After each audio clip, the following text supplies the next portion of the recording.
You might be feeling scared or confused about what's actually happening with the coronavirus. I know I am. And part of the reason for that is that we're all reading a lot of conflicting information online. One thing you can do right now to help each other is to stop spreading misinformation. It just creates more panic, and honestly, we are all stressed out enough as it is. It's also dangerous. If you share something that's misleading or inaccurate and someone acts upon it, you could be putting their lives at risk. So what can you do to help from home? First, don't share something unless you know it's true.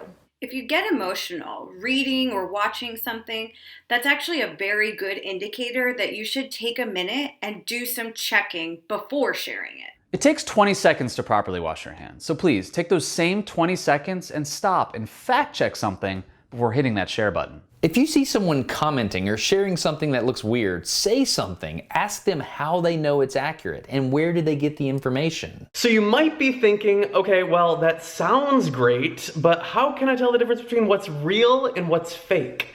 Well, you can start by asking questions. Journalists like me start with who, what, where, when, and why.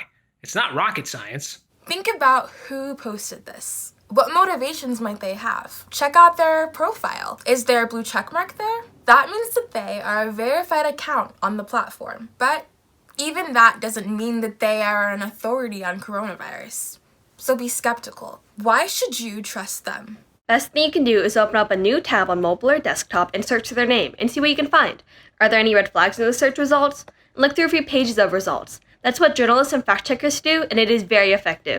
What evidence did they use to back it up? If there are no links or references to verified sources like the CDC, WHO, federal or local government, just move on. All the reliable information right now is centralized, and you should stick with what you know to be verified and reliable. Consider where the person is who posted it.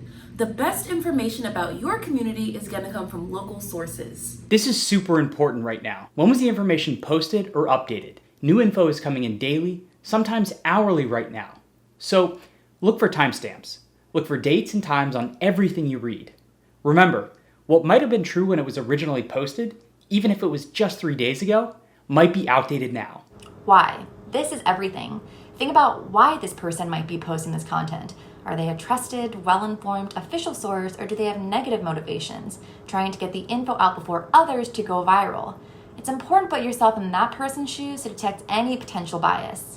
How is this information being shared, and what evidence are they sharing to back it up? If it's shared on a platform or the evidence isn't from a source known as a place to get reliable health information, you should think twice about taking it as fact, and definitely think twice about sharing it with others. Right now, you should listen to number 1, your doctor. Number 2, federal and local authorities like the CDC, for example. Number 3, reliable news sources like your local news. This is not a time to be listening to a random person on TikTok, fellow moms on Facebook groups, or even your grandpa who got some random email from a cousin that you've never even heard of. You want to stay focused on outlets that are carefully deciding what information to share with the public. What you share is a very important decision right now. This is not a time to be posting anything unless you're sure about it.